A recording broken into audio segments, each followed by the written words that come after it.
Hi, I'm Leon. I'm one half of the publishing duo called Secret Acres, and I will be your moderator for today for MoCCA's Art on the Edge panel, which they gave me a title, Art on the Edge, and pretty much said I could do whatever I wanted with it. And these folks make things that kind of scare me a little bit, and I want to know where they're coming from.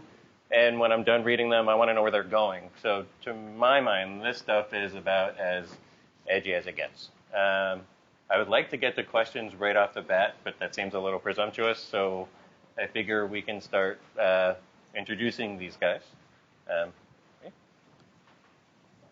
First up, this is Annie Koyama. I'm a small-time publisher in Toronto, Canada, and I'm going to see you all next month with some of these people at TCAF.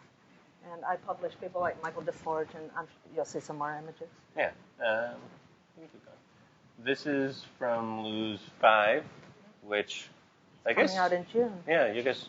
You're getting the preview. No one's seen this. The unseen Michael DeForge comic.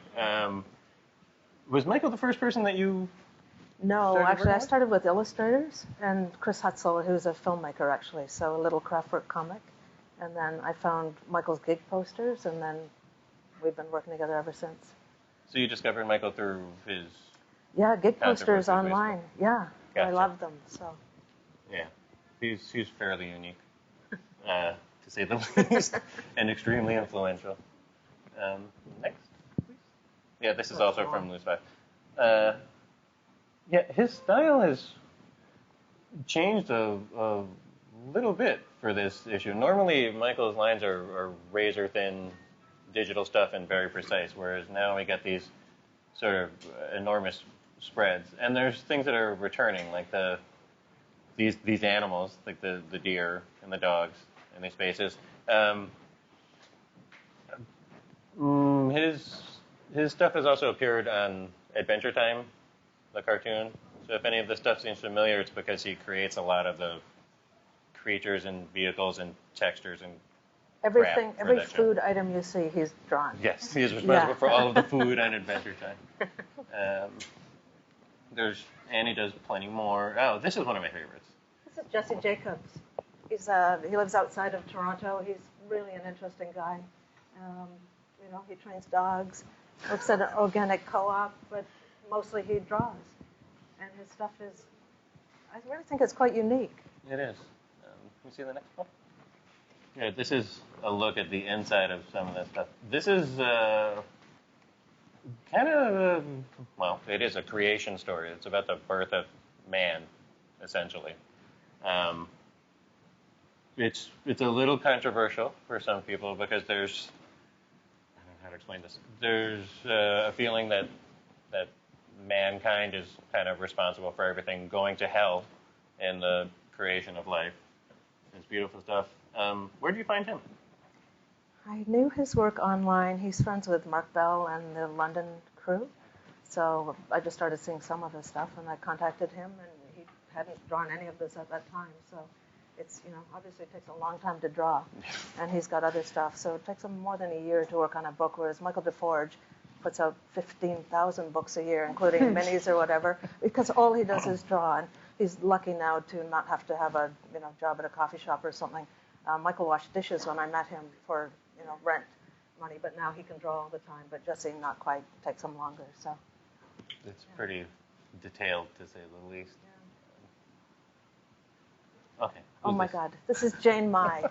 She just won the MoCCA award last night. She's fantastic. I found her online. She's hilarious. She's rude. She'll answer anything on her Tumblr, anything, and there's some really obnoxious stuff. But she's not afraid of anything. She looks like she's 2 years old. So I met her at the Brooklyn show. She came up, and I actually didn't meet her. She left a postcard, and I came back to my table, and it said, "Hi, I stared at you for a while. Jane Mai." But then I checked out her work even more, and it was different, really different. And so I said, "Give me a book." I thought it would be the little autobio, Sailor Moon type little girl manga-ish stuff. And she came up with this crazy, profound thing about, depression.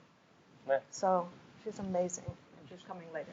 She also has a a pretty distinct online personality that's fairly different from her real life self. Yeah. And she cultivates that very carefully. Like her entire online existence is almost a performance piece in a way. Totally, totally. You have to look, if you read between the lines, I'm sure she's a brainiac, but if you just read the Twitter stuff, you think she's a bit 12 years old. Yeah, you think she was 12 years old. Yeah. Except most 12-year-olds don't go around wearing a wing jacket with an anus on the back. Yes. But that's a whole Yes. other issue. Wait, what's her Twitter handle? Oh, it changes right now. It's Jane question mark, my question mark. Cool.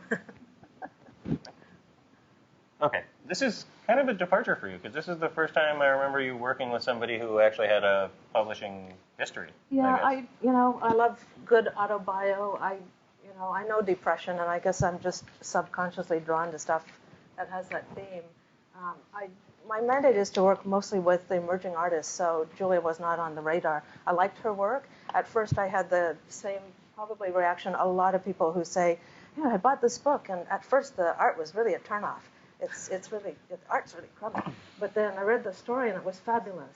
So I liked her work, and she approached me. She didn't want to work with a big publisher, so we did this book together, and it's done really well. Well, Julia has worked with big publishers in the past. Now, I'm worried there's big publishers in the room. She didn't necessarily have the best time of it, so she kind of scaled it back for this. And this is a much more intimate story. Most of the stuff that she did prior to this is, I don't know how to explain it. Well, it was called, her first book is called The Fart Party. For those of you who might not be familiar with it, so that should give you an idea of the sudden change in direction. She also has a great book about getting sober called Drinking at the Movies that was in between Fart Party and this one. And here's a page from Infinite, which is, all of this stuff is intensely autobiographical. But again, that's kind of a departure for you. No, I have lots of auto. Sure, Dustin Harbin. Oh, yeah, yeah. that's true, Dustin. Michael's. Yeah. You may not think it's autobio, but there's lots of autobio in the Forge's work. That's yeah. true. The dog stories seem fairly. Yeah, absolutely. Yeah. But they're dogs. Yeah. Next one, please. Okay. I don't know how the hell to classify this stuff. So you're going to have to tell me. You know what? They should be here. This is a husband and wife team called Tin Can Forest. Merrick, they're actually filmmakers, animators. That's how they're known. But Merrick does he does this artwork, and he's of Czech descent. And his wife, Pat, does the ornament, and she's of Ukrainian descent. And it meshes really, really well. The art is beautiful. It's very painterly. And I have read this book 15 times, and I still don't understand it. But the art is incredible. I think I get a little more every time. But it's you have to invest and work at this one. So, but it's gorgeous. Okay, this is a cover, I swear to God, for a book called Jesse War's Here. This is fairly. Can we get to the next slide? It is sequential art. I don't know if this qualifies as comics or is this what is this?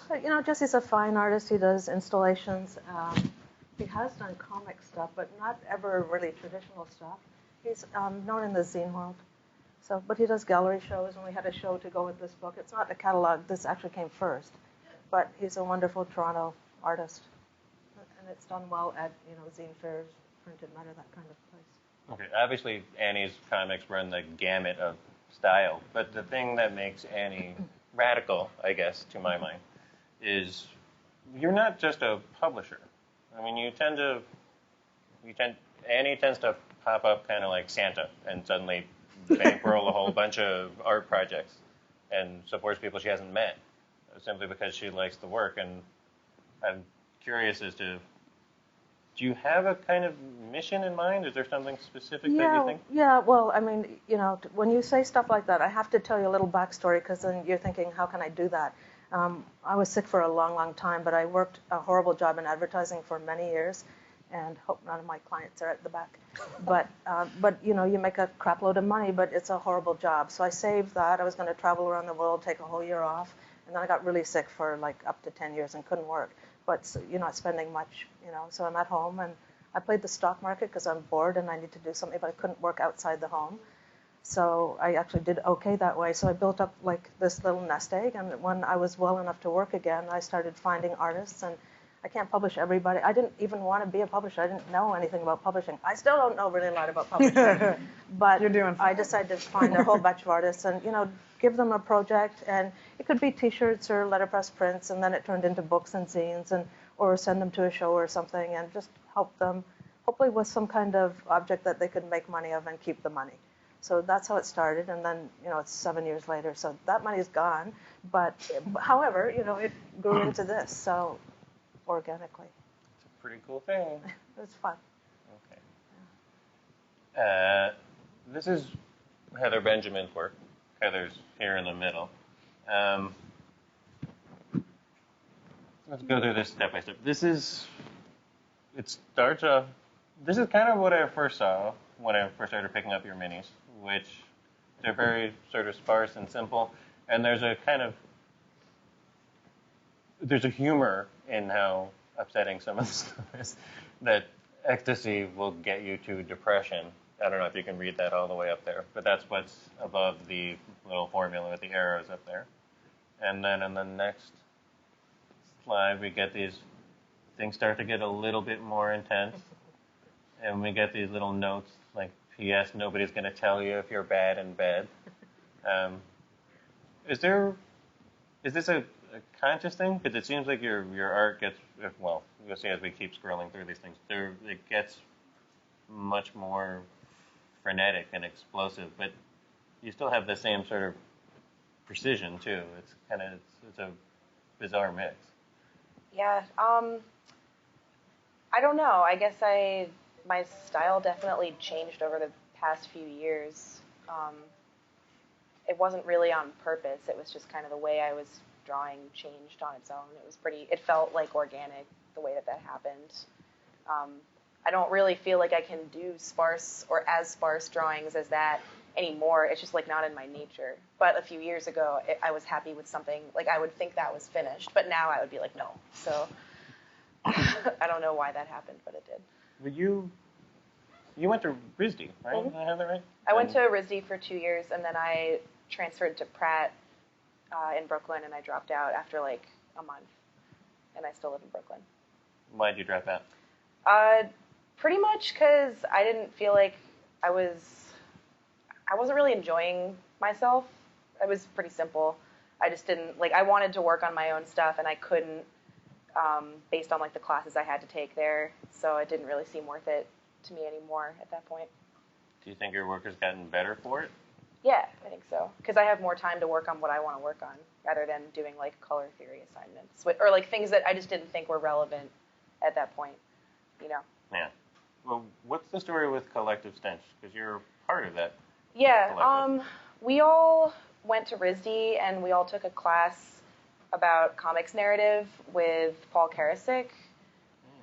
We were all in the same section of that, a few years ago. And I guess once we all graduated, we just all started tabling. We all tabled here at MoCCA 3 or 4 years ago for the first time, and then have kept tabling at various comics events since then. It's pretty loose. It's a loose use of the term collective though, because some of the people that consider themselves part of it spend time together, and then others of us I don't really see a lot of them that often, or we don't work together necessarily, but sometimes we'll be in publications together, or mostly table together. So can we get to the next one, please? Okay, things get a little bit more intense here. I don't know if you can read the top of that, but it says inevitable, and the woman in this illustration says, "Oh God, don't ever leave me." And the guy is saying, "No, wouldn't dare, never," and they're both crying. And this is where things start to get more you, I guess. Yeah, this is still old though. I did this that's a 5-year-old drawing. Yeah. But yeah, it's a similar it's a similar thing thematically to what I do now. It's just the drawing style has changed a lot. Can you get to the next one? This is one of the few actual sequential pages in terms of what's on a single page of yours that I know of, which kind of looks like a before and after to me. But I guess I'll let you talk about that. Who are your influences? Do you have influences, or? One of the things I regret the most, or I don't like about myself, is that I don't look at a lot of other people's artwork, and I've been kind of trying to change that over the past year, but it's not something I ever did very much. Like, I want to look at more art and be influenced by it, but I don't really have a lot of influences because I never really have done that. Like, the only thing that comes to mind, the reason I started drawing when I was younger was because of Sailor Moon manga. That's it. So, like, if I have any influence, it would be that, but it's so, like, far removed from that at this point that maybe it might not even be visible. I don't know. But that's the only thing I can think of.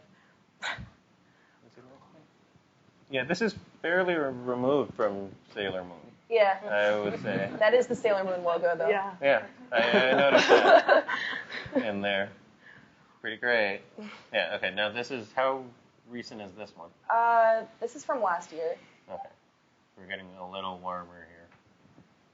Now, what is there is a kind of, if you put all of this stuff together in a book, which we'll get to in a second, there is a kind of overarching narrative where things get more and more intense and the characters get more and more vulnerable. Like at first, is everything sort of calm and quiet, although there's lots of people crying while having sex. And then you start to get to stuff like this, which is obviously pretty intense. Is this tied more to your development as an artist or to your development as a person? This piece specifically? Yeah, or this progression? I think both.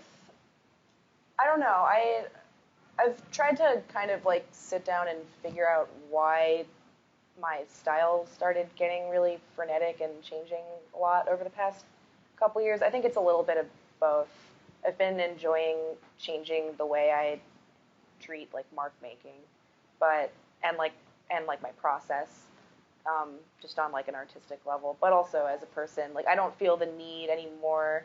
Like that last drawing that was like really, or 2 drawings ago on that with like the people having sex with Inevitable over it. Like I don't feel the need to be that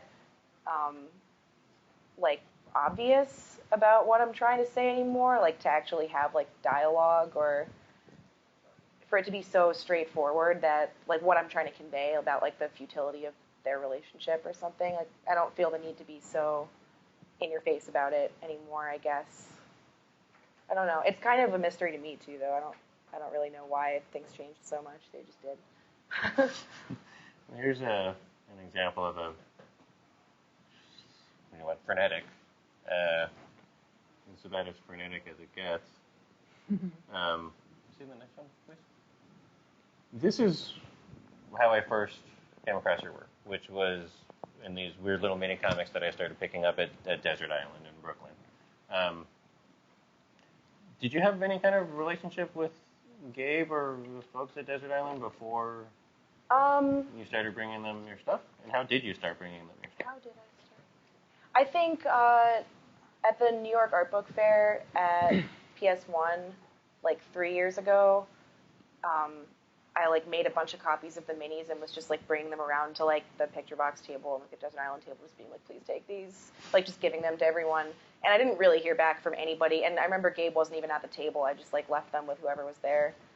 I don't remember how we actually started talking about that. I think I must have just gone into the store again. I think I went into the store with them again and was like, hey, maybe you wanna take a look at these or something. And it ended up working out eventually. But yeah, I didn't know him before that. So would you have this kind of text on a new drawing? Um, or did you get out of there? Probably not. Probably not. I don't really feel like I don't feel the compulsion to like, with something like especially this drawing, this was kind of like a confessional for me. Like I felt the need to just be like, well, I'm doing this and I want to like get it off my chest. But I don't really feel the need to be that point blank about it anymore. So I probably wouldn't do that. Yeah, I find it sort of interesting that the words are kind of disappearing as your work goes on. Yeah. And this is the book that Desert Island published. How was that experience? Have you ever worked with a publisher before? Or? No, this was my first time. It was cool. It was a unique experience because it was really just archiving everything that I had already drawn. I didn't do anything new for the book except for the cover drawing and the back cover. Everything else was already done, and it was fun because over time I stopped self-publishing a few of the issues of Sad Sex just because it was like difficult to like collate all of them after a while. Like I was just tired of going to Kinko's like every month. So yeah, so I just stopped copying a lot of them. So this was fun because like I got to revisit a bunch of the drawings I hadn't seen in a few years. Cool. Yeah. Next. All right, Mickey, your turn. Here I am. Mickey, you are. I'm trying to think. I first saw your work in the Sundays anthology, I think. Oh, really? Yeah, that was the first time I'd ever seen your stuff. Cool. The Sundays Anthology is an anthology produced by a couple of graduates from the Center for Cartoon Studies, but you, Mickey, you're a RISD person as well, right? I'm curious, did you guys know each other at school at all? No, Were you there at the same time? I don't know. I don't think so. Yeah. I don't know. I don't really. What department were you in? I was in printmaking. Yeah, me too. I don't think we were there at the same How old time. are you? 23. Okay, I'm 29. Okay. Maybe we were all, That all makes sense. tired over here. Mickey, what are your influences? I'm assuming that Fort Thunder had to be something of an influence because of the Providence thing. You can tell me I'm full of shit. That's fine. I'm just curious. I'm sure it was subconsciously because there's lots of posters around, but I didn't know anything about those guys until like after I finished, until. Was that an influence on you, Heather? Yeah, totally. I think like one of the first like comics that wasn't like DC or something that I ever saw was Brian Chippendale. I was like 16. I was like, whoa. Yeah. So. Pretty intense stuff. I don't know. I'm trying to figure out how to explain what you're doing as a cartoonist.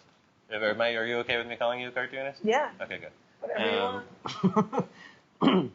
You were one of the first people that I've seen making Riso print books and stuff like that. Does that have any effect on the stories that you're telling? Because there's a certain kind of print quality that's a result of using a Riso. I don't think it has an effect on the story. It makes things happen faster, like production-wise. But lately I've been like doing, I'll draw a comic on 8.5 by 11 paper, and I'll just take it to the Riso, and then like draw a second layer after I've printed, like kind of like a screen printing process. But that that has an effect on what it looks like, but not really what I'm drawing or why, I guess. That makes sense. But a lot of, feel free to jump in, a lot of Mickey stuff has people, I don't know, they're kind of gaming each other, punking each other. There's also, again, bizarre sexual adventures. Yeah, it's like a cyclical wandering. Yeah. What is rap about for you? It's like a life comic. It's just like a cyclical wandering for these guys. It's kind of like Alice in Wonderland-y. And lately I feel like I've enjoyed describing it as an underground romance comic, which it's become, sort of. There's a ton of relationship stuff in your comics, certainly. How close is this to your life? I don't know. It depends. But, yeah. I mean, yeah, and there are a lot of fights in Mickey's comics. Yeah, less and less. Earlier in the beginning. Now it's more of just like a. Do you know when you if you're like, it's like a middle comic. It's like just entirely middle. There's no beginning or end, because I feel like the beginning and the end are the hardest part in a way. Mm-hmm. And you want to get to the middle because you have all these characters and they have relationships with each other and interesting interactions, This is true. Does violence actually play any kind of part in your life? I'm just thinking about it now, and every time I've hung out with you at all, there's like a fist fight or a wrestling match It's or a something little. like that. I like to roll around a little bit. Is your comic art, tied into your music at all, or is it all, or do you keep those things separate in your head? Yeah, they're not separate in my head, but I feel like they're all little like chunklets Yeah. of the zone. You know, they're not directly related, but they're not completely unrelated. I would say. Mickey has a. Am I allowed to say noise band? Is that Like it's more of a lounge noise act. lounge noise act? I guess. And I think someone actually described your comics as a noise comic, which I thought was interesting. It's a little noisy, I guess. It's pretty noisy. Yeah. Speaking of frenetic and noisy, can we get to the next one, please? Okay, this is. I don't know why I love this story so much. The nice misregistered cover. Well, I mean, that's pretty punk rock. Yeah, exactly. I mean, it has a very warm feeling. This is one of the ones I drew like on 8.5 by 11 paper. You know, just like drew it straight to print and then threw the second layers on. I don't know if you have interior pics in here. I'm sure you do. We do. Can I see the next one? Okay. All right. This is a kind of fight/sex scene, I guess. Yeah. Between. Yeah. Oh, here you can. No, you go ahead, please. Okay, there's this dog guy and this blob guy, and they're kind of flirting with each other in the beginning, sort of. I mean, they're sort of strangers too, and then all hell kind of breaks loose, and you get this fight, and then can we get to the next one, please? Okay. When then they get a little friendly and they do some stuff, I guess. The thing that speaking of edgy, the thing that I loved about this and the experience of reading it is that there were a whole bunch of us reading it at once and talking about it. And the arguments as to whether or not this is fun or funny or consensual, or if we're supposed to be scandalized, or if it's some sort of, if it's confessional. I mean, nobody seemed to have a serious answer for it. So I figure now that you're here. Might as well ask, huh? Yeah. Put me on the spot. Yeah. I would say that my diplomatic answer will be that, you're supposed to explore those ideas within yourself. I guess. Whatever. I mean, I literally drew this comic in like 3 hours. Yeah, well. But, yeah. I don't know. It's just one of those weird, I don't know what to say. It's a variety of things. It's a complex, layered experience. I don't know. By the way, this comes to an end with, there's a UFO involved that takes people away. It's not necessarily an unhappy story, which was why I was thinking that this isn't, I don't know, I didn't read this and sit there crying like some other people. Yeah, it's supposed to be light, but unfortunately it has vague themes of rape, which are not light by any means. No, of course not. But it is very much walking that line. Yeah. Yeah, I do really love this. Next one, please. Okay, this is fairly new-ish. Right? Yeah, it was a month ago or something. Okay. It's called, what's it called? I forget. Oh, it's called Haunted Forest. Why is it called Haunted Forest? I was trying to figure that out while I was reading. I mean, there's animals. They live in the forest. This guy lives in the forest. The fox man. But it's not exactly haunted. Well, I mean, really. It's scary, But no, it's not scary. Can we get to the next one, please? Okay, see, this could be scary. Except, I mean, look, non-threatening penis size, moderate balls of some value, jovial nature. How in God's name is this scary? In fact, this is the player of your comics, really. It's the nicest guy in the entire thing. Yeah, I guess he's a nice guy. The fox guy. Yeah. I mean, see the next one? I mean, look how nice he is. I mean, there's just it's so inviting. You can touch me for wrestling. Okay. That's true. Yeah, it's a casual, friendly wrestling match. What is your deal with wrestling? I just like wrestling, and I've been doing like this, jujitsu or whatever, which is like. So you actually are trained for this kind of stuff? I'm mildly trained. I would not call myself trained by any means, but I practice, yes. And yet you lost a wrestling match. That was an incomplete wrestling match. This is a real problem for us. I saw you lose. Right. I saw you lose. Well, to I mean, Lawler. just because you're on the bottom doesn't mean you're losing. All right. That's why. You say so. Can we get the next one, please? Okay, this is finally. Sorry. This is Zach stuff. Do you go by Zach Hazard or Zach Hazard Bopin? I'm not sure. Or Bopin. Bopin. Okay. But that's why I usually just let people call me Zach Hazard. Yeah. No one pronounces my actual last name correct, so it's written but silent. Okay. This is from a while ago, I think. Yeah, I think this was like years old, 2010, maybe. Oh, okay. This is the fascinating thing about their stuff. Zach does a regular, I don't know if you're still doing it, for a regular webcomic for Vice. Are you still doing it for Vice? No, not for Vice. Okay. Where are you now? Well, now I just do a regular webcomic called website. Pixel Dog. Yes. But Which I is haven't done a coming comic out. for Vice in a little while. It wasn't regular either. I just every once in a while I get an email asking me to make something. Yeah.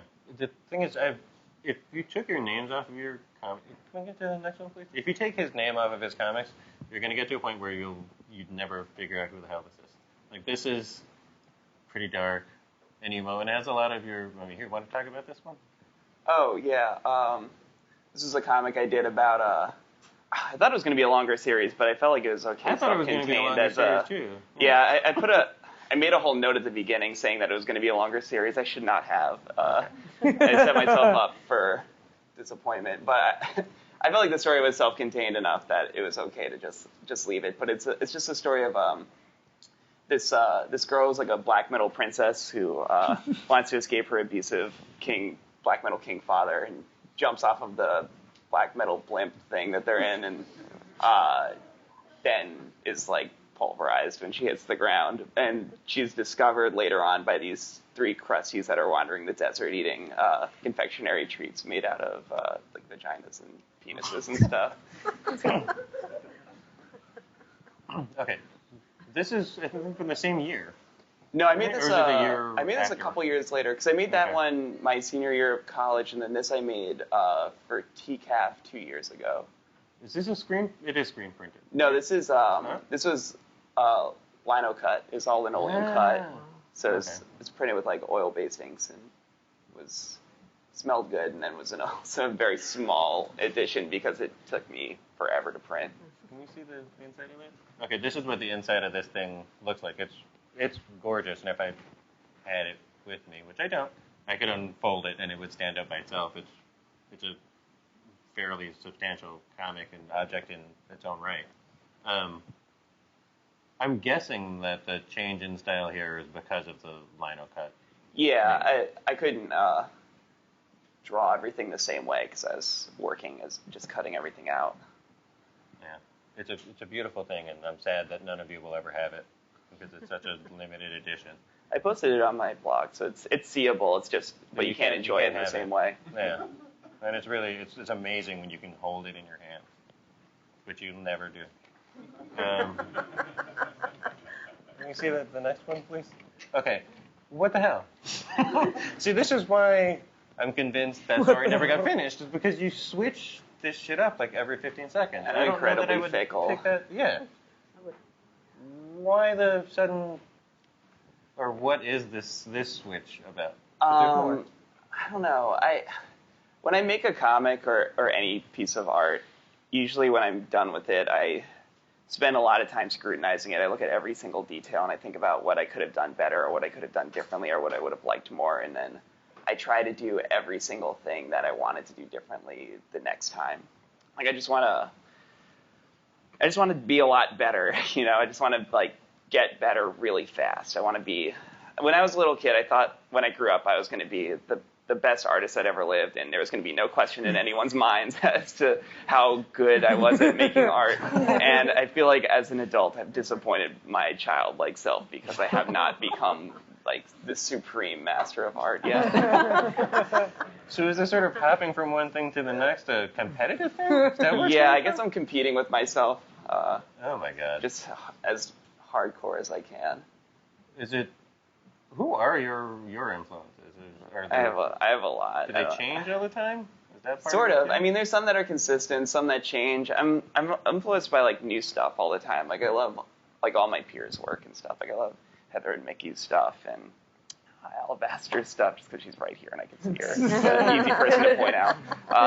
But I don't know. Like a lot of my friends are making really great stuff. Like a lot of people around my age and like even like college age kids are making some amazing stuff that's super new that I don't know. Like it's really elevating the art form and I want to be part of that. You know, I want to like help it move forward. I don't want to be part of like this like movement of like keeping comics the same way. You know, just like John Stanley edition, like over and over, and I just want to like move it forward into something like really new that is gonna like break past all the superhero stuff, and people are gonna see comics as more than just what people see on like TV or books or whatever, you know. Yeah. We have a formal art education too. Right? Yeah, I went So, to MoCCA, and I also went to SVA for a little bit. I was a cartooning major, but I dropped out. I wasn't happy there. It wasn't what I expected it to be.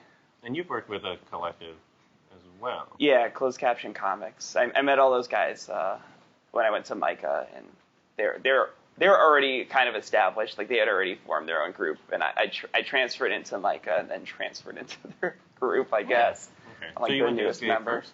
Yeah, I went to SVA up until the end of my sophomore year. Why the switch? I don't know. When I first started at SVA, it was really exciting. You know, like all the seniors were these like really awesome cartoonists who were making great stuff now, like John Vermiglia and Ray Sohn and Panter Zeese, and you know, I was just like really super excited. And then they all graduated, and there kind of wasn't as many people making cool stuff, and I kind of felt alone, and I didn't feel like the people critiquing my work in classes were giving me what I was looking for, you know, and I felt like I wanted to go somewhere with a more open environment, and MoCCA was definitely a much more like open-minded space, you know. People were making a lot of different kinds of art. I could take printmaking classes, which was a big reason for the switch also. I had trouble getting into the printmaking classes at SVA, which I think there might have only been one or two anyway. Interesting.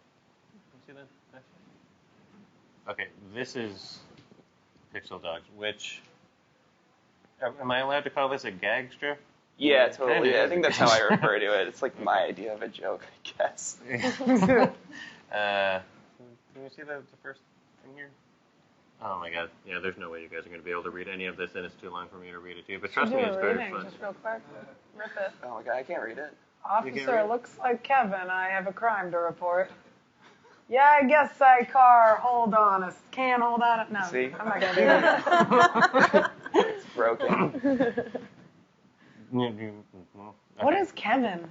That is a question I'm asked a lot. I don't know. He's like an eyeball with veins connected to a foot and an ass. Oh, I thought he was like a meteor. Oh. Could be. Oh, wow.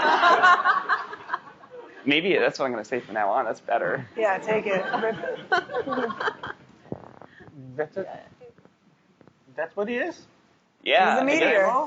No, now he's a meteor. I guess so. I don't know. I was working in this art store for a while, and I just drew him on the napkin, and then I traced him on the computer, and I thought he'd be a good buddy and occasional sexual partner for Pixel Dog. Their relationship is very ambiguous. It changes from strip to strip. Why the switch to the heavily pixelated thing? I just wanted to do something that was, I don't know, something easy to, like I have a ton of ideas and I just can't do all of them, you know, so I wanted something to kind of like a ventilation valve in my brain to just like sort of spill some extra ideas out on. Pixel Dog's the only thing I do that's very easy and like I don't worry about it too much. I could just do it in 10 minutes or like pretty much anywhere that I can access a computer. See that the next one? I think the next one's short. Okay, yeah. I love mind readers. They always say what everyone's thinking. which is kind of a joke and kind of not a joke. Where are you going with this? And how long is this going to run? Because this has been going for a bit now. Almost a year, yeah.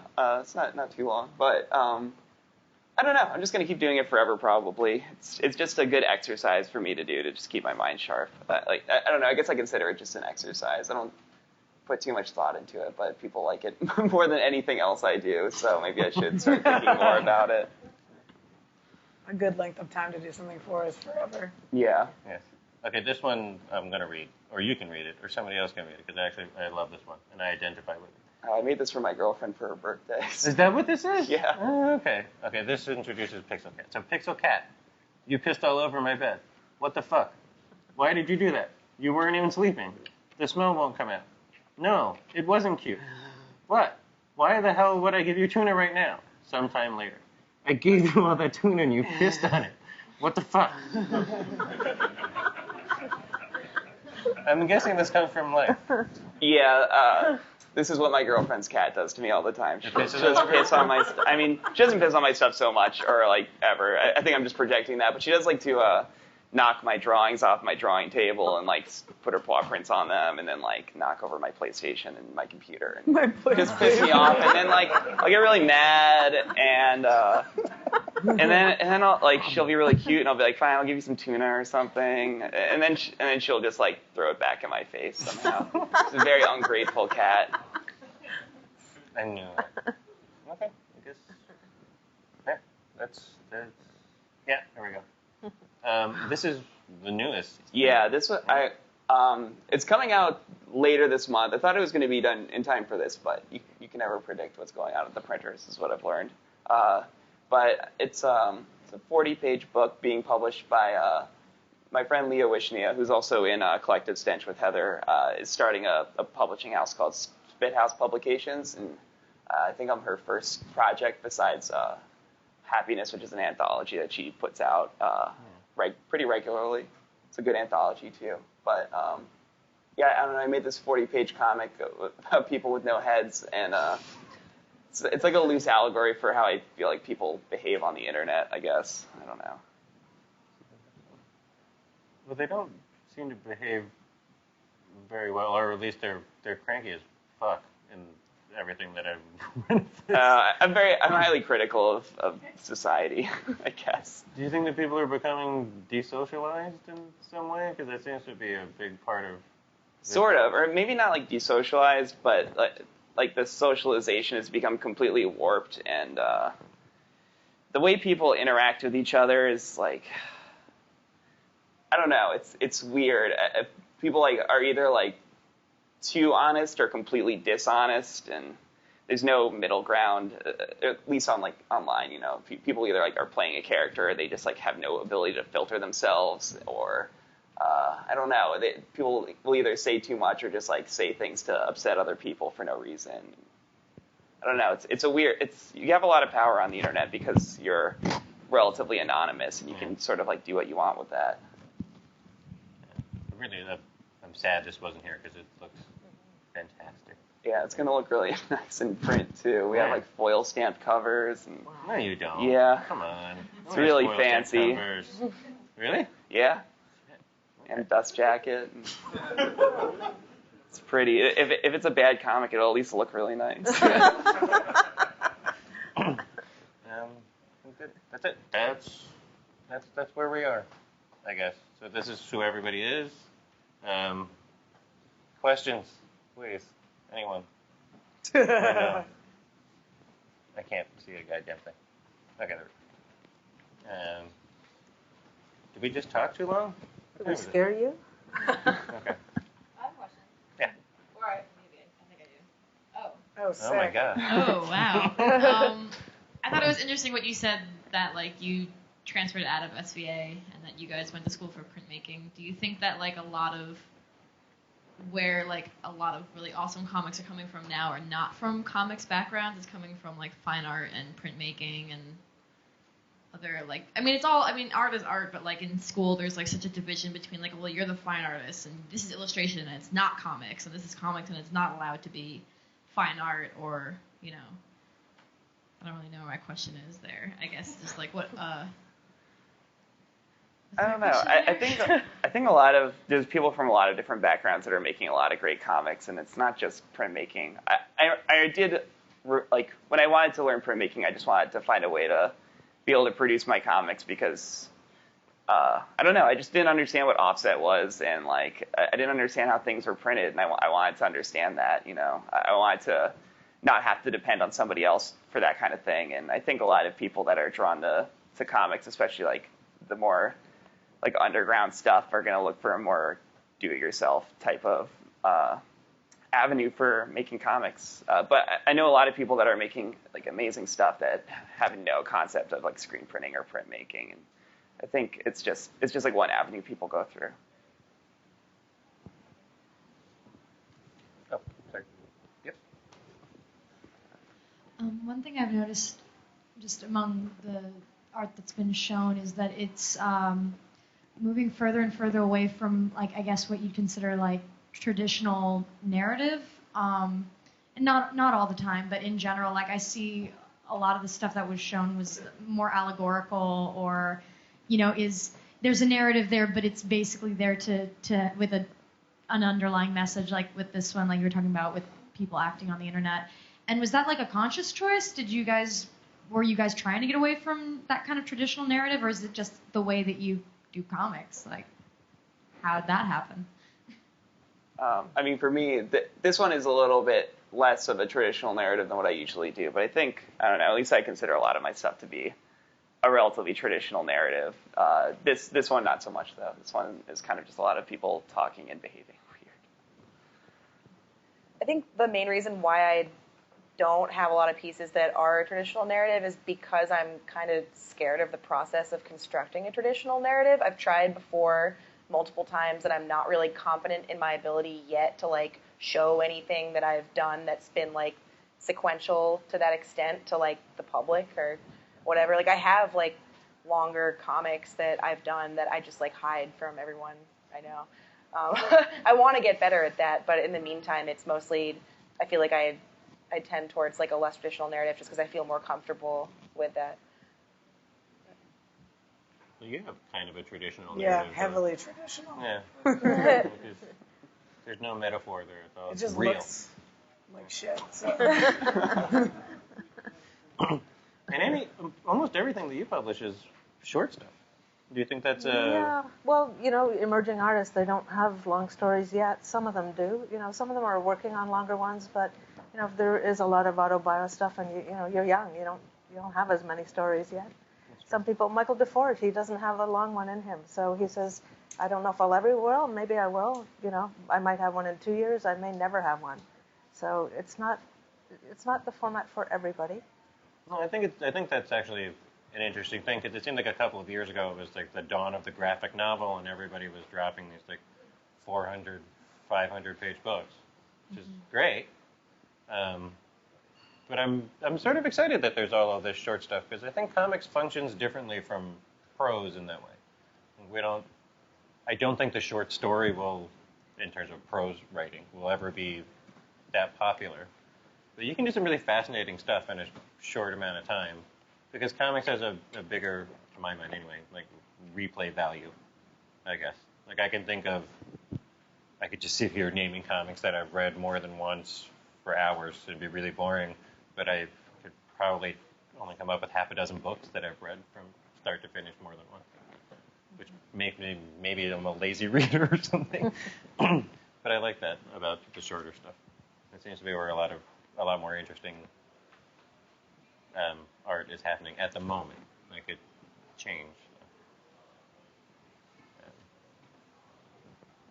I just want to touch upon that. Is a lot of that you were saying, is a lot of it mainly short stories or like long graphic novels that you're speaking about? That we. No, that you're just personally saying right now. I think there are more people doing short stuff now. That definitely was not the case. There was a point at which there used to be like a whole host of alternative monthly comics and this kind of thing, like your 11 Rockets and 8 Ball and Hate and all of that kind of stuff. And then that kind of vanished. And I don't know if that has anything to do with it might have more to do with the market than anything else. Like it's harder to sell individual issues of comics. And when the book market opened up, it changed the appeal of graphic novels and collections. I mean, right now we live in the golden era of collected comics. Like you used to have to find someone who cut stuff out of newspapers and saved them in plastic bags, where now you can go to a store and buy a Pogo collection that's actually in print and beautiful and brilliantly produced and expensive and awesome. And that's unthinkable a couple of years ago.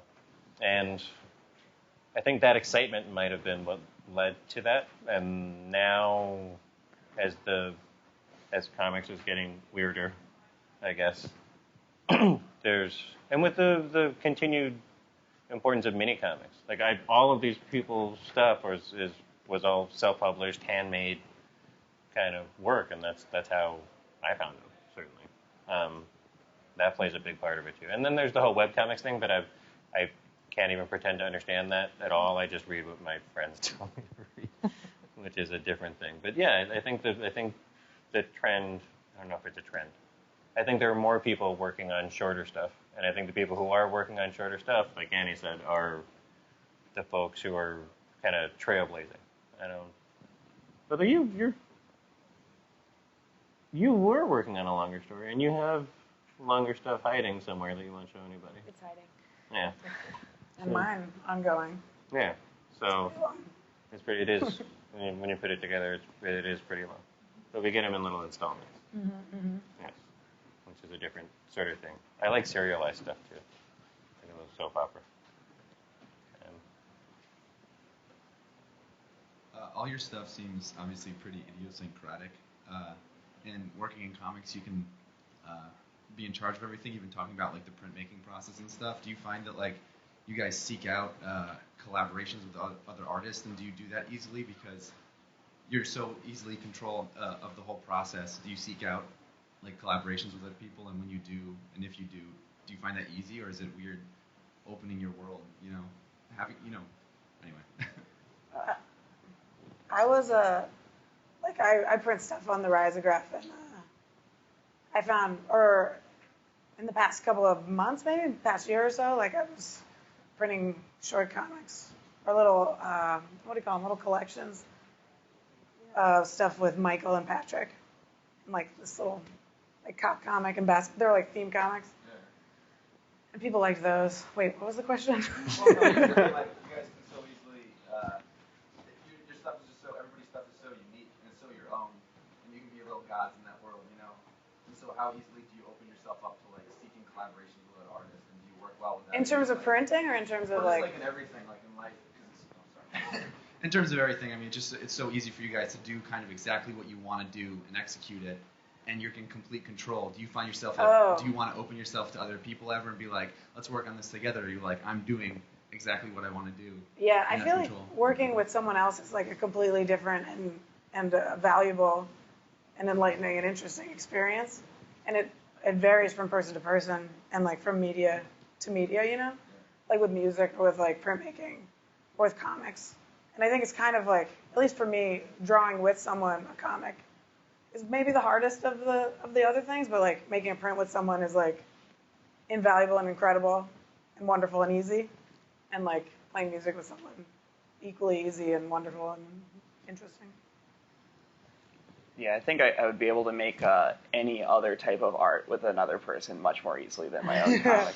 I don't think like anyone draws similarly enough to me for me to even be able to work on something cohesive with someone else. Like in my mind, the idea of collaborating with someone on a comic just seems like so divine, but it's just like this never works out in real life at all. I just tried collaborating with someone for the first time like a couple months ago. I had a show with just one other person who's a friend of mine who draws, and we decided to do a series of 10 collaborative drawings that we were going to silkscreen really big. And in order to do it, we were like, okay, you do 5 half-finished drawings, and I'll do 5 half-finished drawings, then we'll switch. And we thought that was like a really simple, like good idea to do it. But actually, they all came out like really weird looking, like not in a good way. One of them came out great, but like only one. And the rest of them were kind of like it was hard for me because I'm so used to filling up all the space, and I have like compulsion to do that. That like me drawing half of a drawing and then being like, okay, this is done. Like I'm gonna give this to you now, and I'm not doing anything else to it. It was so hard. But there's like such value in that exercise, Yeah, regardless of the outcome. It was definitely a really interesting experience, and I'm excited to do it again with different people and maybe like try a different like approach to it than just like I'm gonna do half of this. But it didn't work as well as I thought it would in that specific instance. Anybody else? No? We good? All right. Well, thank you. Oh wait, There's someone with a sorry. No clapping. No, there will be no clapping. Hi. So, a lot of you had like really weird sex stuff in your pictures, and I just wonder, like, yeah, the elephant in the room. Everyone just everything ended in like. I don't know. All right, but like, I just curious, like, what were each of your individual reasons for like putting that stuff in? Because some of it was more like gritty, and others was just like stuff happens, and then it's a party. Like, Could you phrase that question in another way, real quick?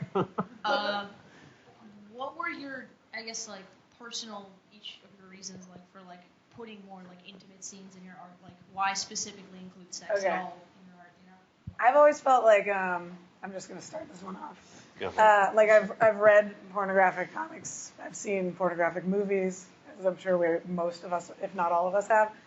And I've always found the narrative to be like exceptionally irritating and distasteful, if not like unrealistic and a slew of other adjectives. And I feel like with every sex act or intimate act I place or I try and draw or communicate, I'm trying to make it like fit in and not seem awkward in a way that like I guess I feel like I'm satisfied with in a way.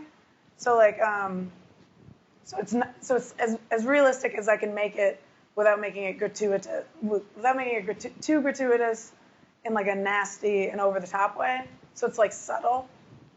You know what I mean? It's like obviously it's not subtle, but like it's like a subtle segue maybe. It feels less porny, but it also doesn't feel like I'm skirting around the issue. Yeah. Right? Yeah. More honest and less fantasy related, I would imagine. Yeah, that too. Heather? Yeah, Heather's got the crazy sex. Yeah, not to sound like, I feel like I always sound melodramatic when I answer this question, but it's just like autobiographical. Like I'm just thinking about that all the time. That's just like what's on my mind. I don't know. That's like, and I don't know, like drawing it and like all that is like hashing it out for me, like over and over, like thinking about it and like trying to like work out my own like thoughts about like sex or like relationships and intimacy and whatever. So I guess that's why all my art ends up being about that, because that's what's on my mind.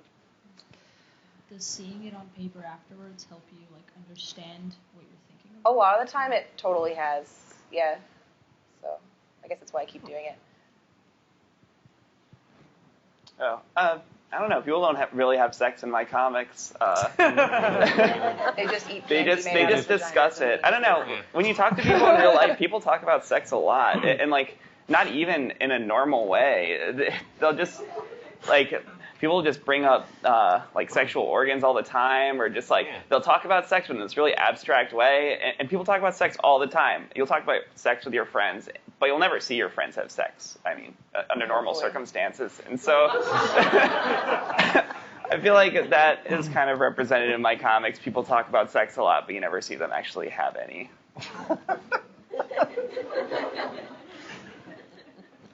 It's true, or it could be my fault. I picked these guys. It might just be that I like sexy comics, which I do. I like sexy comics. I think there was a point at which comics became kind of sexless. And that goes back forever ago with Wortham and Seduction of the Innocent, where any kind of sexual element in a comic automatically made it dangerous.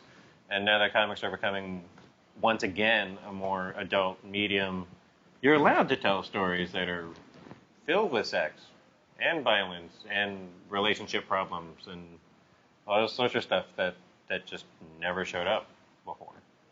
I mean, we were talking about this at the last panel, the sudden explosion of sexy comics. Yeah. Which is a good thing. Have as much sex as you like in your comics and in your life. Anybody else? Okay, now we can clap. Thank you.